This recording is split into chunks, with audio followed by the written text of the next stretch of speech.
Well, good afternoon, everyone. This is Keith with Positively Osceola, and thank you for joining us for another episode of In the Loop Live. And another beautiful day in Osceola County, Central Florida, and Florida as a whole, just absolutely perking up coming out of the that winter weekend or so we had for sure.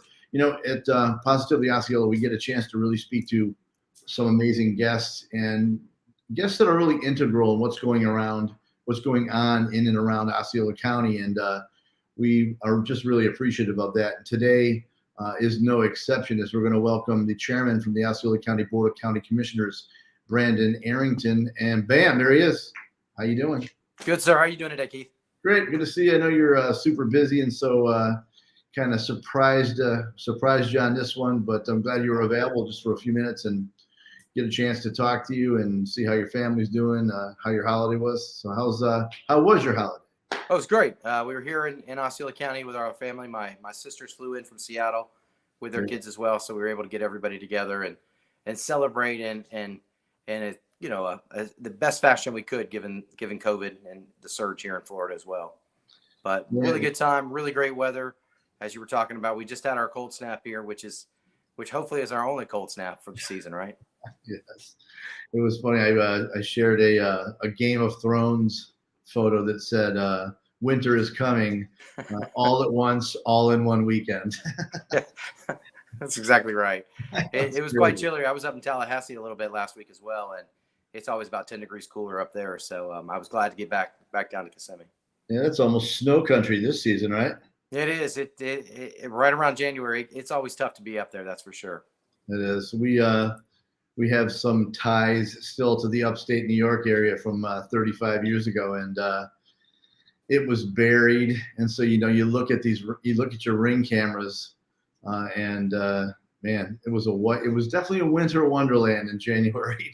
Well, yeah. Well, and it's amazing how every time there is one of those snowstorms up in the Northeast, we see a little bit more migration of individuals from that community coming back down here to Sure. Florida. So, as I always tell everybody, like, why are folks leaving the Northeast? And I'm like, well, taxes, prices of housing, and everyone's tired of shoveling snow. So straight up. Well, we should touch on that in a minute. We can get if you want to, we can make this official. All right? Yeah, that sounds great. All right, here we go.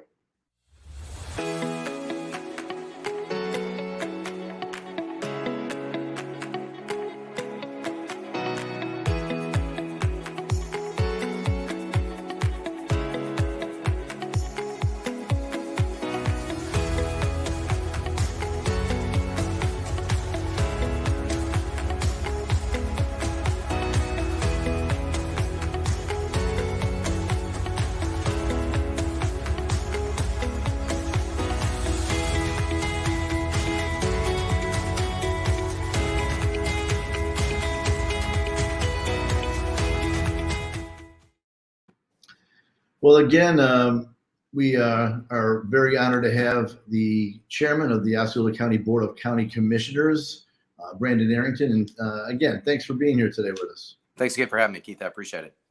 Well, you gave us the perfect segue into the show when you mentioned some of the cold up north. And like I've said a few times to folks, it's no secret, or the secret is out. Mm-hmm. Florida's a great place to live. I mean, it really is. Lots of reasons why, for sure.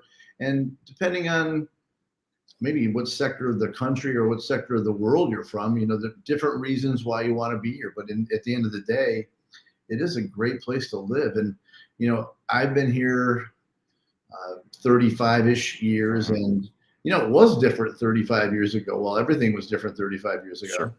And certainly it's busier, but, to me, it's evolving into things, and we're trying to work through management of such intense growth.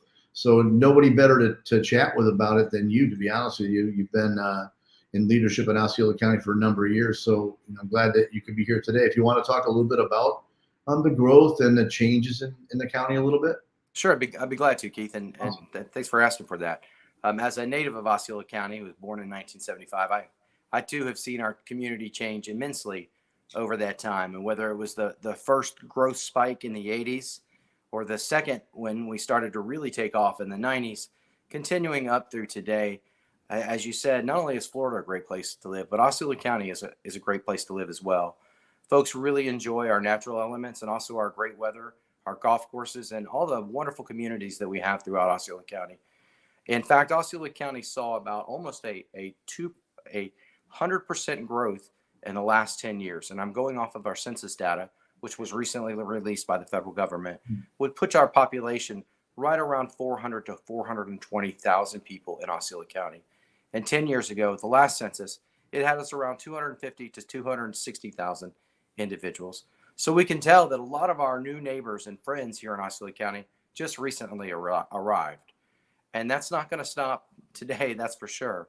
With Florida having the property rights that they do in our state, you as an individual are allowed to maneuver and bring your property forward for development or whatever you may want to do.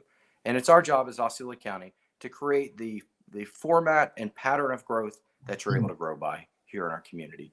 And that's one of the things that we've taken really serious over my time in being in commission. And specifically, we looked at our tax base and how we can try and plan our growth pattern so we can build a sustainable growth base, our tax base here in Osceola County. And that's important because right now we are heavily residential. And so what happens is our industrial and commercial opportunities end up subsidizing our residential tax base. And so we have a new growth pattern that we have designed.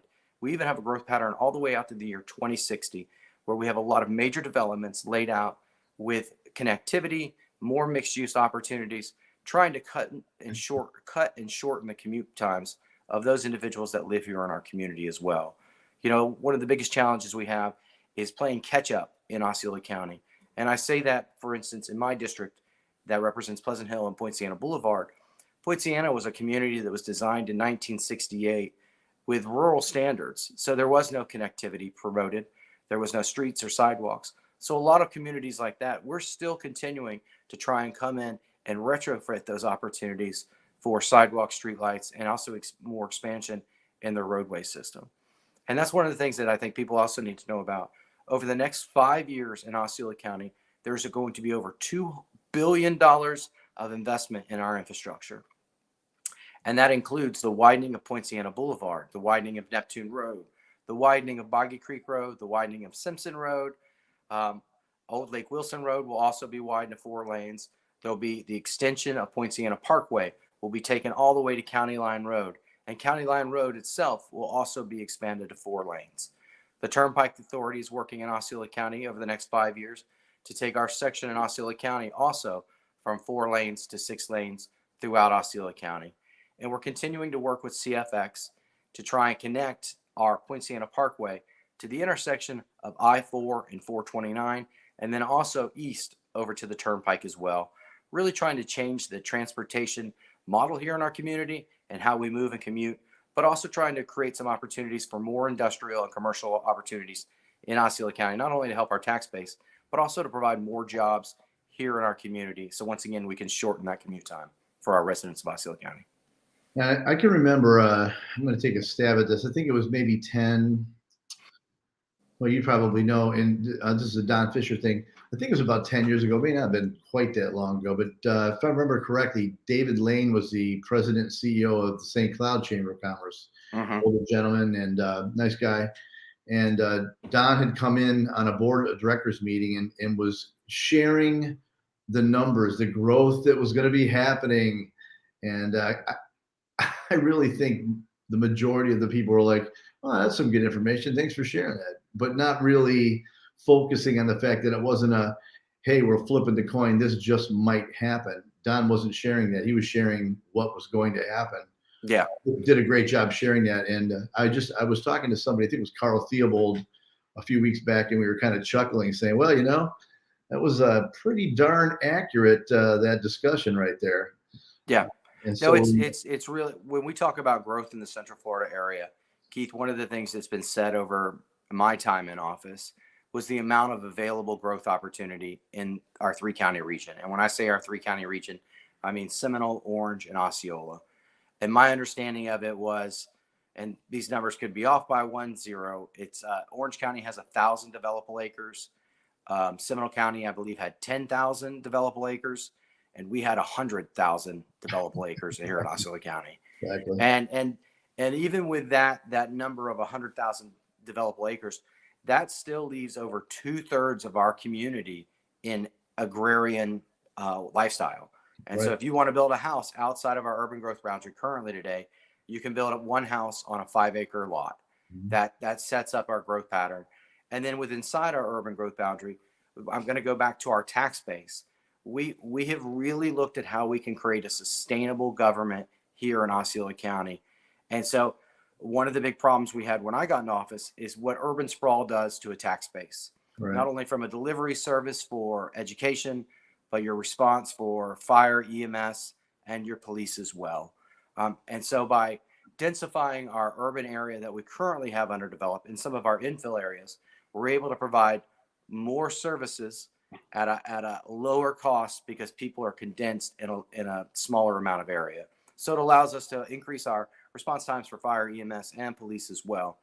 And when I try and explain this to people, it's a challenge, especially if you were born and raised here and you remember when Fortune Road was dirt, when you remember the 2-lane road to Disney was a 2-lane road with sand dunes on each side of it.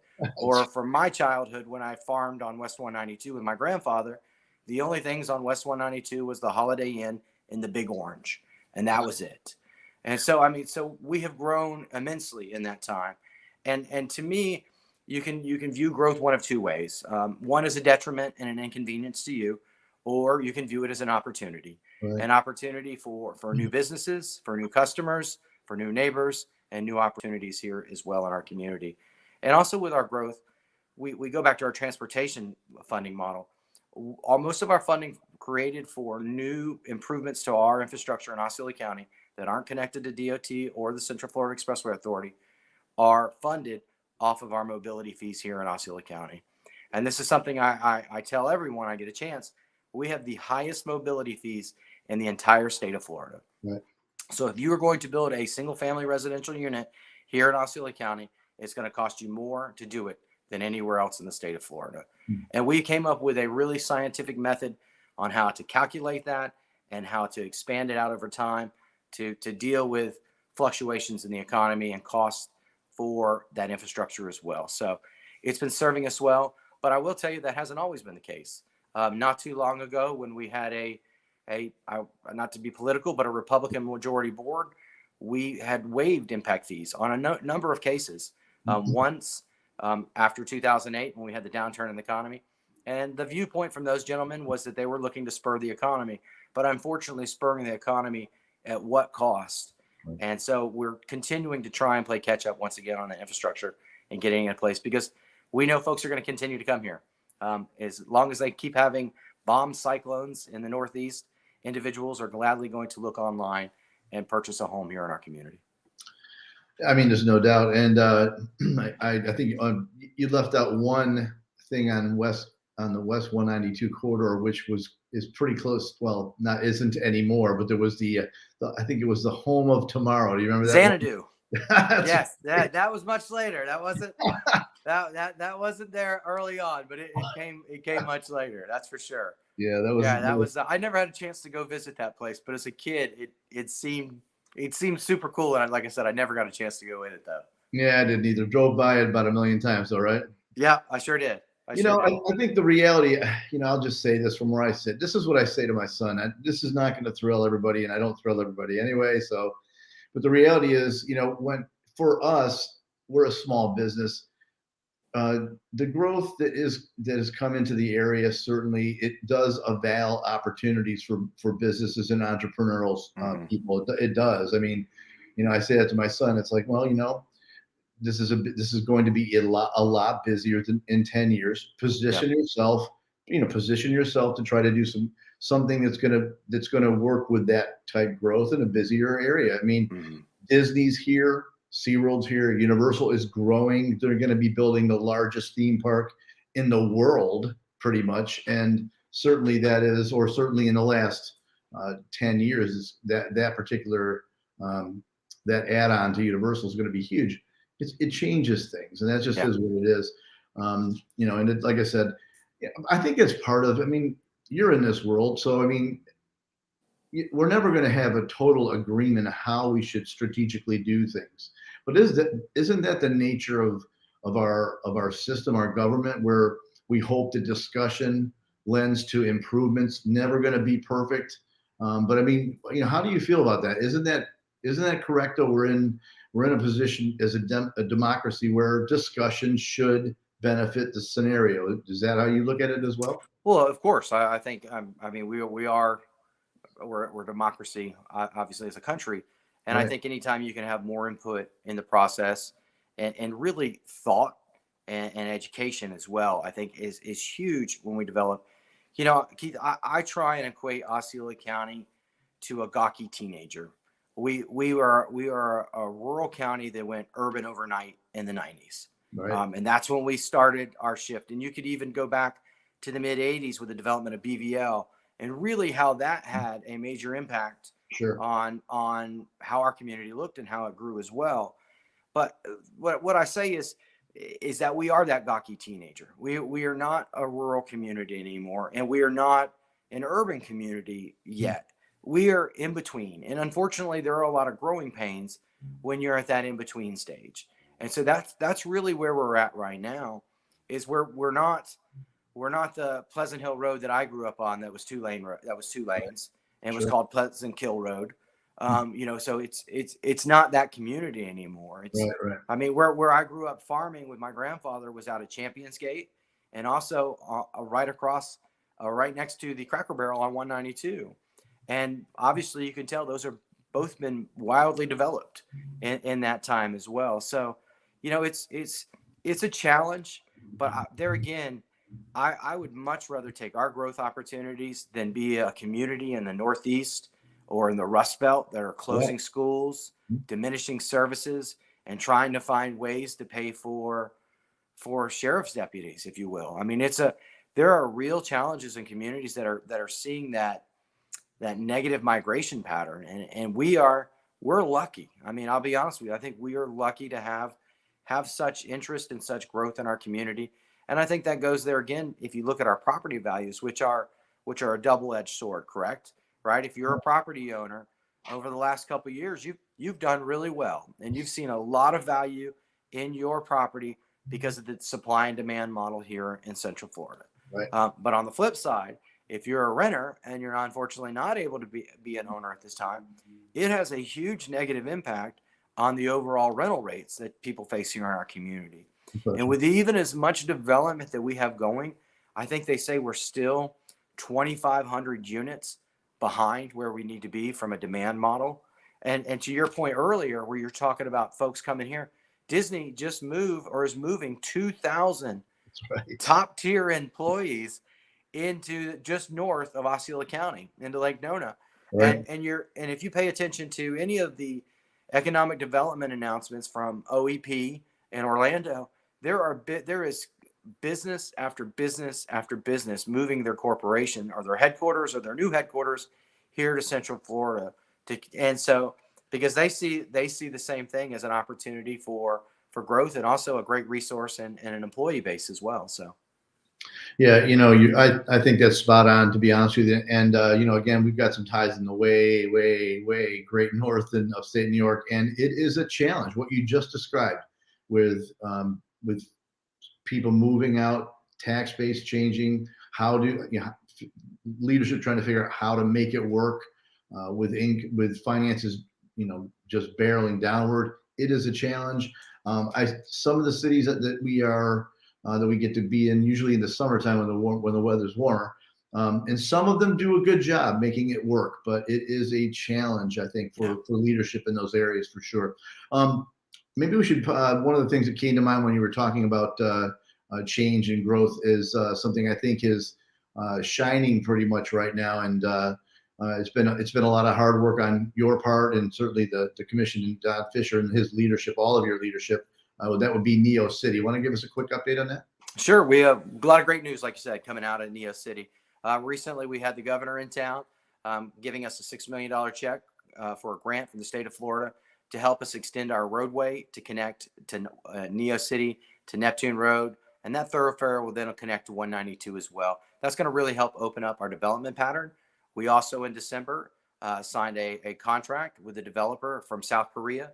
that is looking to come in and start building the next wave of residential units that have a technology component around it, and also trying to provide some of that housing for what's happening at Neo City. We've been blessed over the last year or so to bring in Skywater, which is a major corporation that's based out of Minnesota that already does R&D, fabrication, and research on nanotechnology, and is also looking at the next wave and creation of sensors and how they're built in every ecosystem, if you will. Because we all know that sensors are playing a huge part in our life, whether that's trying to buy a new pickup truck that has all the sensors, whether that's a new phone, your microwave, or any of the other electronic devices. We've now become a society that's attached to our sensors. And our sensors allow our devices to communicate with each other and communicate with us. We've also had some great opportunities with the federal government. We received a $500,000 grant from them. And what that does, though, it puts us in line for an opportunity where we're applying for another $100 million grant from the federal government to continue and advance what we're doing at Neo City, and also our bridge complex there as well. We've partnered with the school district to create Neo City High, which is a one-of-a-kind high school here in Osceola County that's giving our kids the leg up on getting the education they need so they can go out and get these high-paying jobs that we're trying to bring into our community as well. And so that's been really important. So it's a project here again that we've been working on probably for almost, 8 to 10 years, and we're starting to see the fruition of it coming out. But when we started this, I try to remind people this is a 30-year model that we've set out on trying to change the economic development pattern of Osceola County. As long as I've been alive in Osceola, tourism, development, and agriculture were pretty much our main drivers. But unfortunately, what happens with our tourism and development community, whenever there is a downturn in the economy, Osceola County seems to be at the top of the list when it comes to unemployment. And so we've really tried to focus on how we can change that model. And there again, it goes back to our sustainable tax base as well, really trying to encourage the development of more industrial and commercial from a county standpoint right there at Neo City as well. Yeah, I mean, most people are starting to pick up on the fact that the Neo City's starting to really push forward. Certainly, I think in the next year or two, you're going to start. Well, as a community, we're going to start seeing a lot more action that way. And so again, it's like you said, long-term investment, long-term strategy, and so I think it's all starting to get to a place where it's something we can all see now and feel, and it's exciting, to be honest with you. Yeah, So well, I appreciate that, Keith. It really is exciting to see it taking off. And when we set out on this path, we tried to follow the models of other successful communities, whether it's what they've done at SUNY in New York, or also in Austin, Texas, and then also obviously what they've been able to do out west in California. And so we've created the model, and really what it's about is changing our economic development approach. Instead of chasing a company like every other community does when they want to create an Amazon fulfillment center, we've created a location and put in the infrastructure for those businesses to come in and be successful from the moment go. So it really has kind of changed how we approach economic development in Osceola County as well. So hopefully in 20 years, you and I will be talking about how amazing it is and how we should have started it 50 years ago instead of 20 or 30, right? yeah, and how the timing seems to be clicking right now with the needs of like you're saying, with the needs sensor wise. Yeah. So it seems like timing is perhaps spot on. So we will see that happen. I know we're at about that time right now. Again, we could talk for another hour and a half. So I know you're busy. Your schedule's tight for sure. Would you be able to do this again maybe next Monday? Yeah, man, let's do it. I'd love to. That'd be great. All right, super. We'll make the calendars work. I know we haven't spoken too much about COVID.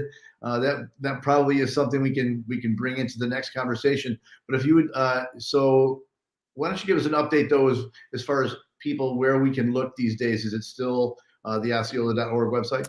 You bet. If you're trying to find out anything about testing or any of those other opportunities, please go to Osceola.org. And there are also still opportunities for individuals who may have been negatively impacted, whether that's due to housing or other opportunities. So please go to our website, check it out. And also, before we get off, one of the things that I do want to touch on a little bit, Keith, about COVID is we've seen a huge decline in our post-secondary education numbers in Osceola County since the start of COVID. And when that happened, I was able to get with my county commissioners, and we were talking about use of federal funds and what's the best way to use those funds to serve our community. And what we did as a county commission is we set aside $15 million of the Biden administration money that they had sent down to us, and we're working to try and upskill our unemployed and underemployed individuals here in Osceola County. We've been working with the school district and Valencia as well. We were able to give Valencia, I think, their first opportunity, and we're continuing to look for ways that we can push that money out into our community, because there again, we want to make sure we give everyone, whether you're 18 or you're 38 and you're looking to get skilled and get a better opportunity, we want to make sure you reach out to us and see if you're not able to utilize some of those funds, because we think that's the best way to help everybody at the end of the day. Get folks skilled, get them higher paying jobs so they can have better quality of life. That's a great way to end this particular show, but I also made a mark that maybe we can touch on that at the beginning of next week and really talk about upskilling, talk about how the leadership has really said that we need to push towards education, and it is a huge topic. So if you don't mind, we'll jump into that next week. Sound good? That sounds perfect. All right.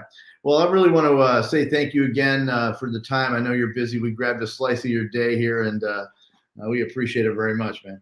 No problem. Thank you for having me. I just had to bounce out of Osceola Arts to come over and do this. But if anyone's looking for some art outlets, please check out osceolaarts.org.